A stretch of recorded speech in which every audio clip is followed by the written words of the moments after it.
risk and return aktiva tunggal. Eh, di sini ada di next anggota kelompok 5 yaitu Nur Syalabia, Fahrian Azhar, Eklara Rabila, Riani Nurrahmawanti, Mutiara Permata, Irgi Aditya, Aditya Ramdan, dan Nurul Syifa. Yang selanjutnya akan dijelaskan oleh rekan saya. Baik, Silakan. yang pertama adalah return and pengukuran return. Jadi, return atau pengembalian adalah keuntungan yang diperoleh perusahaan, individu, dan institusi dari hasil kebijakan investasi yang dilakukan. Return merupakan laba investasi, baik melalui bunga atau dividen. Return merupakan hasil yang diperoleh dari investasi yang dapat berupa return realisasi dan return ekspektasi. Return realisasi adalah return yang telah terjadi dihitung menggunakan data historis, sedangkan return ekspektasi adalah return yang diharapkan akan diperoleh oleh investor di masa depan. Yang selanjutnya adalah pengukuran return. Pengukuran return dibagi menjadi 5. Yang pertama adalah return total. Rumus untuk return adalah capital gain atau loss ditambah yield. Capital gain atau capital loss merupakan selisih dari harga investasi sekarang yang relatif dengan harga periode yang lalu. Rumusnya tuh PT dikurangi PT1 dibagi PT kurangi 1, di mana PT adalah harga saham pada periode ini, sedangkan PT minus 1 adalah harga saham pada periode sebelumnya. Next. Ada contoh kasus dari return total, di mana seorang investor membeli saham tahun 2019 seharga 1.000 per lembar. Saat tahun 2020 harga saham naik menjadi 1.500 per lembar dan investor menerima dividen sebesar 100 per lembar. Untuk menghitung capital gain, rumusnya tuh capital gain sama dengan 1.500 dikurangi 1.000 dibagi 1.000 dikali 100% sama dengan 50%. Sedangkan untuk menghitung total return, rumusnya return sama dengan PT kurangi PT minus 1 dibagi PT minus 1 ditambah yield. Untuk menghitung total return sama dengan 1.500 dikurangi 1.000 ditambah 100 dibagi 1.000 dan dikalikan 100% sama dengan 60%.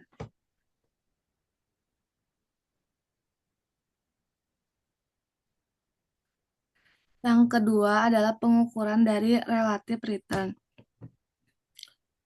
Relative return sama dengan return total ditambah 1 atau PT ditambah DT dibagi PT minus 1 ditambah 1, di mana PT yang telah disebutkan adalah harga saham pada periode ini, PT minus 1 harga saham pada periode sebelumnya, dan juga DT dividen per saham yang diterima investor ditambah 1. Eh, untuk contoh soal seperti yang sebelumnya, di mana total return hasilnya tuh 60%. Nah, untuk mencari relative return, maka menghitung relative return adalah relative return sama dengan 1 ditambah 0,60, hasilnya 1,60 atau 160%, di mana return total dapat bernilai negatif atau positif. Untuk perhitungan tertentu, misalnya rata-rata geometrik yang menggunakan perhitungan penakaran, dibutuhkan suatu return yang harus bernilai positif. Relative return dapat digunakan yaitu dengan menambahkan nilai 1 terhadap nilai return.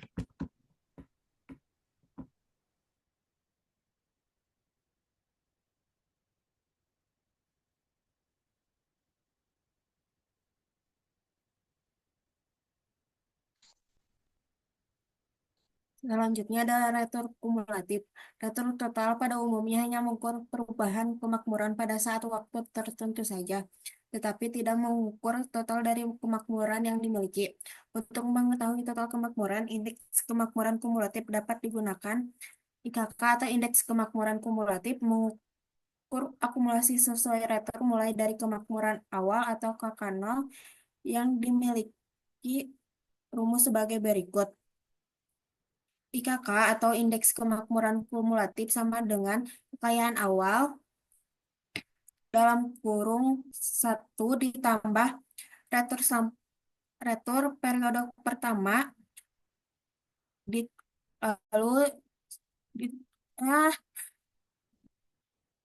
tidak boleh balikan lagi gak?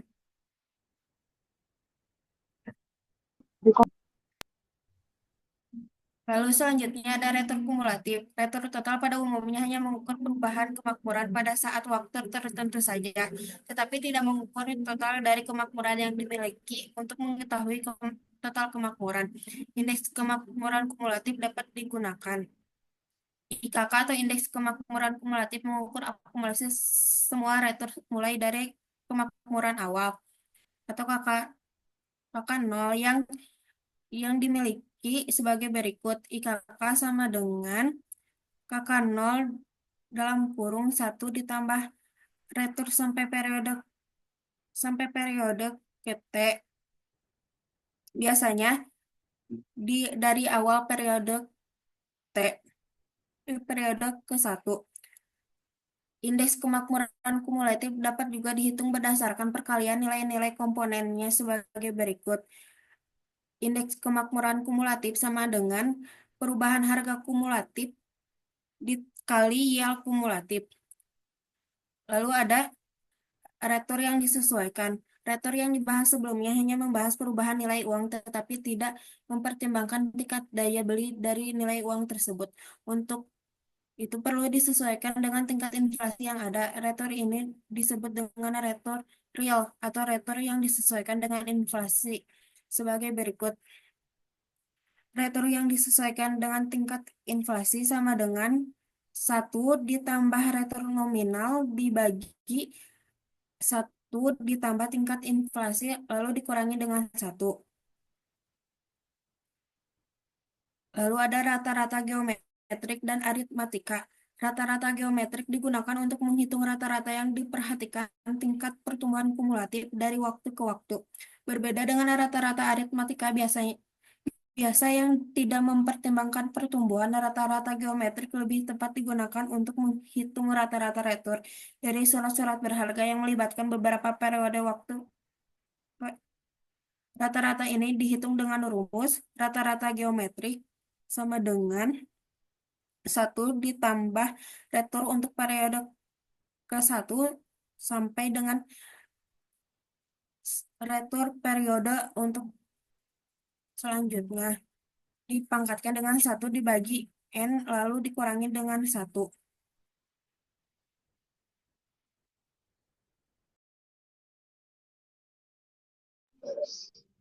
Baik, selanjutnya akan dilanjutkan oleh rekan saya. Silakan. Ada return expectation. Return expectation atau expected return merupakan return yang digunakan untuk pengambilan keputusan investasi. Return ini penting jika dibandingkan dengan return historis karena return expectation merupakan return yang diharapkan dari investasi yang akan dilakukan.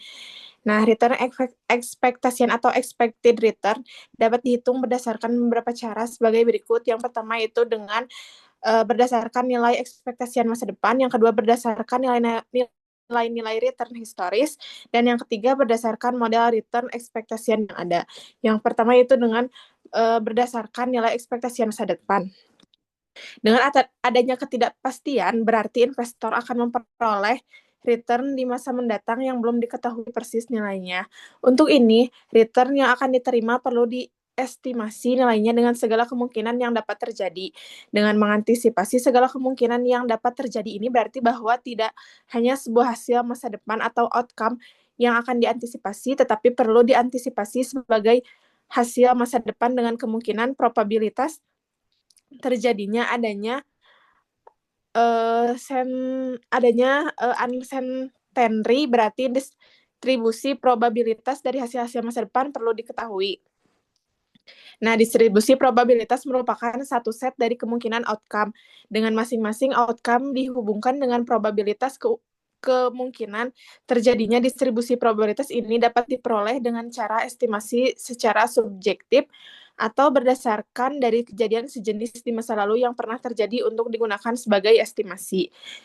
Return expectation dapat dihitung dengan metode nilai ekspektasian atau expected value method, yaitu mengalihkan masing-masing hasil masa depan atau outcome dengan probabilitas kejadiannya dan menjumlahkan semua produk perkalian tersebut. Secara matematik, return expectation metode nilai expectation atau expected value method ini dapat dirumuskan sebagai berikut. Bisa dilihat ya teman-teman rumusnya. Di situ juga ada penjelasannya. Kemudian yaitu dengan menggunakan berdasarkan nilai-nilai return historis. Kenyataannya, menghitung hasil masa depan dan probabilitasnya merupakan hal yang tidak mudah dan bersifat subjektif. Akibat dari perkiraan yang subjektif ini, ketidakakuratan akan terjadi. Untuk mengurangi ketidakakuratan ini, data historis dapat digunakan sebagai dasar ekspektasi. Adapun 3 metode yang dapat diterapkan untuk menghitung return expectation dengan menggunakan data historis. Yang pertama itu dengan metode rata-rata atau mean method, yang kedua metode trend atau trend method, dan yang ketiga itu metode jalan acak atau random walk method. Metode rata-rata mengasumsikan bahwa return expectation dapat dianggap sama dengan rata-rata nilai historisnya. Menggunakan rata-rata return historis tidak mempertimbangkan pertumbuhan dari return-returnnya. Jika pertumbuhan akan diperhitungkan, return expectation dapat dihitung dengan menggunakan teknik trend, metode jalan acak atau random walk method, beranggapan bahwa distribusi data return bersifat acak sehingga sulit digunakan untuk memprediksi, sehingga diperkirakan return terakhir akan terulang di masa depan. Dengan demikian, metode ini memprediksi bahwa return expectation akan sama dengan return terakhir yang terjadi. Yaitu yang terakhir yaitu dengan menggunakan berdasarkan model return expectation. Model untuk menghitung return expectation sangat dibutuhkan. Model yang tersedia yang banyak digunakan adalah single index method dan model CAPM. Kemampuan untuk mengestimasi return suatu individual sekuritas merupakan hal yang sangat penting dan diperlukan oleh investor untuk dapat mengestimasi return suatu sekuritas dengan baik dan mudah diperlukan suatu model estimasi. Oleh karena itu, kehadiran capital asset pricing model atau CAPM yang dapat digunakan untuk mengestimasi return suatu sekuritas dianggap sangat penting dibanding keuangan. Kemudian, adapun model indeks tunggal didasarkan pada pengamatan bahwa sekuritas berfluktuasi searah dengan indeks harga pasar. Secara khusus dapat diamati bahwa kebanyakan saham cenderung mengalami kenaikan harga jika indeks harga saham naik. Dengan dasar ini, return dari suatu sekuritas dan return dari indeks pasar yang umum dapat dituliskan sebagai hubungan. Rumusnya itu yaitu ada RI sama dengan nilai ekspektasian dari return sekuritas yang independen terhadap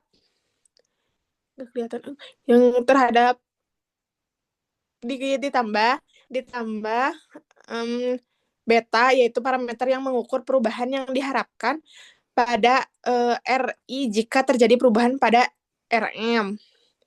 Nah, terus juga dikali si RM. Nah, RM itu yaitu tingkat keuntungan indeks pasar dan ditambah dengan kesalahan residu atau EI. Mungkin selanjutnya akan dijelaskan oleh teman saya. Terima kasih. Nggak bisa.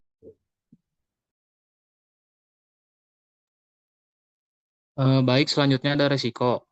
Resiko dapat diartikan sebagai kemungkinan bahwa hasil investasi yang diperoleh berbeda dari hasil yang diharapkan. Resiko ini mencerminkan tingkat ketidakpastian dari pengembalian yang akan diterima investor dari suatu aset atau instrumen investasi tunggal seperti saham, obligasi, atau aset lainnya.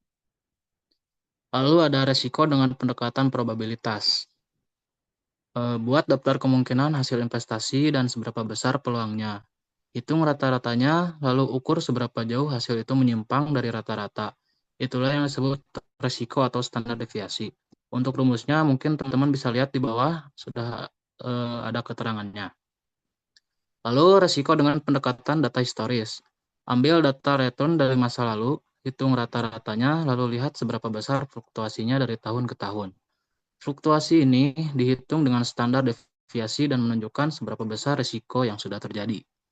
Jadi, pendekatan probabilitas fokus ke masa depan dengan asumsi kemungkinan, sedangkan pendekatan historis melihat risiko dari pola masa lalu. Mungkin cukup sekian, selanjutnya saya serahkan kepada rekan saya.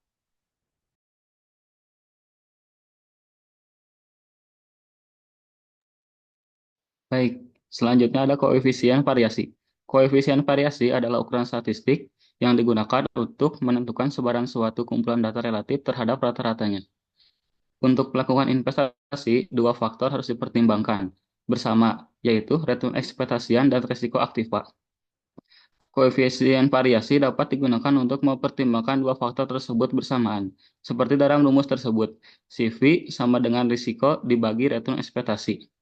CV adalah ukuran statistik yang digunakan untuk menilai efisiensi suatu investasi. Risiko di sini biasanya diukur dengan simpangan baku atau standar deviasi dari return.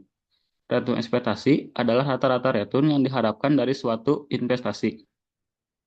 Jadi, semakin kecil nilai CV, itu koefisien variasi. Koefisien variasi adalah ukuran statistik yang digunakan untuk menentukan sebaran suatu kumpulan data relatif terhadap rata-ratanya.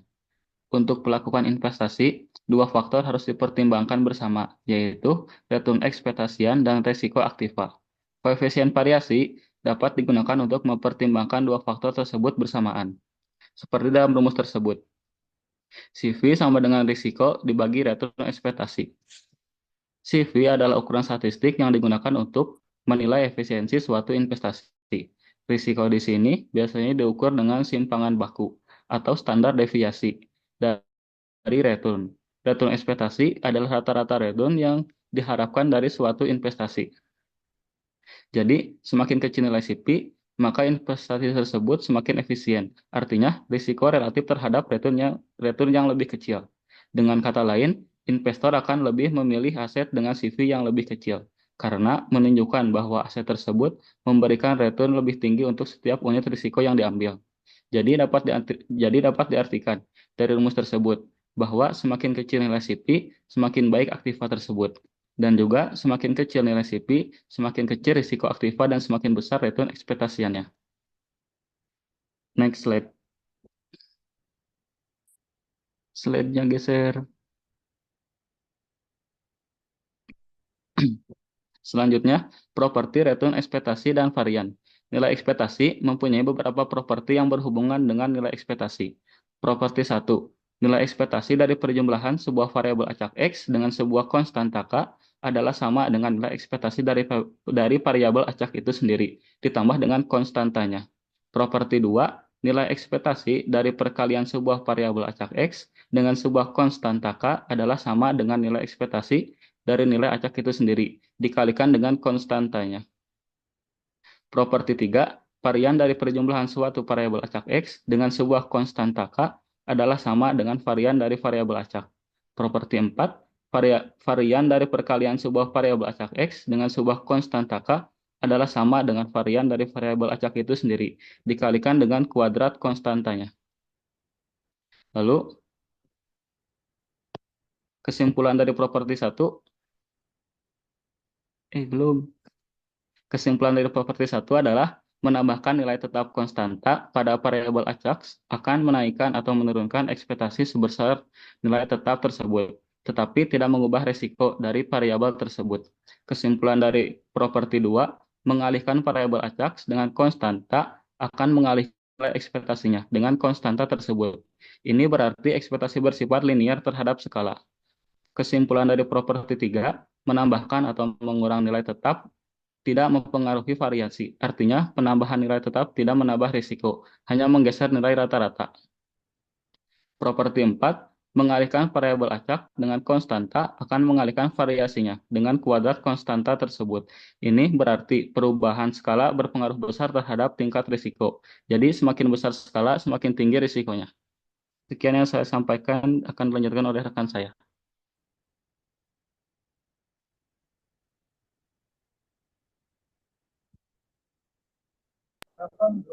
Selanjutnya ada semi-variance and mean absolute.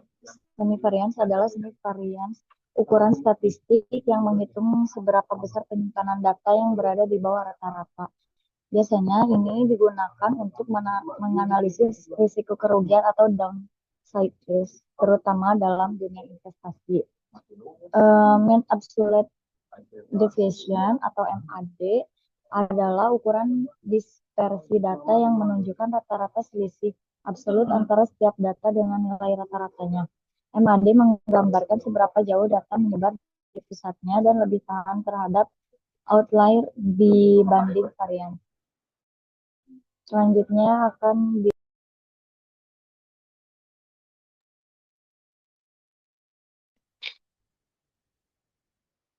Baik, selanjutnya ada hubungan antara return ekspektasian dengan resiko. Return ekspektasian memiliki hubungan yang positif dengan resiko, di mana semakin tinggi resiko suatu sekuritas, semakin besar pula return yang diharapkan. Namun hubungan ini hanya berlaku untuk return ekspektasian atau return sebelum kejadian, dan tidak selalu berlaku untuk return realisasi atau yang telah terjadi. Di pasar yang tidak rasional, return realisasi yang tinggi tidak selalu disertai dengan tingkat resiko yang tinggi. Bahkan sebaliknya, secara umum apabila investor menginginkan return yang lebih tinggi, maka ia juga harus bersedia menanggung resiko yang lebih besar. Tiap instrumen investasi memiliki tingkat resiko yang berbeda-beda. Sertifikat Bank Indonesia atau SBI merupakan instrumen dengan resiko paling rendah, diikuti oleh obligasi pemerintah yang memiliki resiko lebih tinggi dibandingkan SBI. Selanjutnya, obligasi korporasi menanggung resiko yang lebih besar daripada obligasi pemerintah, sehingga return yang diharapkan juga lebih tinggi. Saham lebih berisiko dibandingkan obligasi karena harga saham yang cenderung fluktuatif. Pemegang waran dan opsi menghadapi resiko yang signifikan termasuk kemungkinan kehilangan seluruh investasi. Resiko yang paling tinggi terdapat pada instrumen derivatif seperti futures karena hasilnya sangat dipengaruhi oleh ketidakpastian kondisi di masa depan. Baik, mungkin selanjutnya akan dilanjutkan oleh teman saya.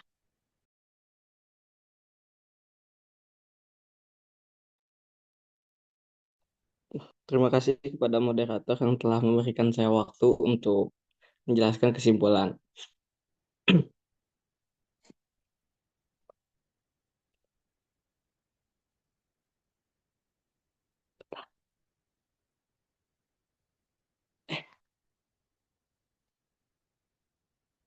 Berikut adalah kesimpulan utama dari materi yang tadi telah rekan-rekan saya jelaskan. Investasi selalu melibatkan dua hal penting, yaitu return atau pengembalian dan risk atau risiko. Return adalah keuntungan yang diharapkan dari suatu investasi, sementara risiko adalah kemungkinan hasil yang berbeda dari yang diharapkan, termasuk potensi kerugian. Keduanya saling berkaitan erat. Semakin tinggi risiko, semakin tinggi risiko suatu investasi, semakin tinggi pula return yang diharapkan. Atau istilahnya adalah high risk, high return. Oleh karena itu, investor perlu memahami dan mengukur kedua aspek ini dengan cermat, agar dapat mengambil keputusan investasi yang rasional dan sesuai dengan tujuan keuangannya. Poin yang pertama adalah return investasi, yang merupakan keuntungan dari investasi terdiri dari return realisasi yang telah dijelaskan oleh rekan saya. Return realisasi adalah return yang telah terjadi yang dihitung menggunakan data historis, dan kemudian return ekspektasi adalah return yang diharapkan akan diperoleh investor di masa depan. Kemudian dihitung melalui capital gain, yield, dan pertumbuhan kumulatif. Kemudian poin yang kedua, risiko investasi. Potensi kerugian atau hasil yang tak terduga bisa diukur dengan deviasi standar dan varian atau penyimpangan hasil. Kemudian koefisien variasi risiko relatif yang semi-variance and mean absolute deviation atau pengukuran alternatif. Kemudian poin yang ketiga, hubungan return dan risiko. Hubungan positif adalah semakin tinggi risiko, semakin tinggi return yang diharapkan. High risk, high return. Dan penting juga untuk mempertimbangkan risiko dalam setiap keputusan investasi. Kemudian poin yang keempat, implikasi bagi investor. Investor harus menyeimbangkan antara return and risk. Dan kemudian analisis return historis dan ekspektasian, karena itu membantu untuk membuat keputusan yang lebih bijak. Kemudian yang terakhir, kata-kata untuk hari ini adalah cara meninggalkan maksiat gak jauh beda sama cara kalian meninggalkan salat. Mungkin cukup sekian. Saya kembalikan lagi ke moderator. Baik, terima kasih. Sekian yang kami sampaikan. Mohon maaf jika banyak kekurangannya. Wassalamualaikum warahmatullahi wabarakatuh.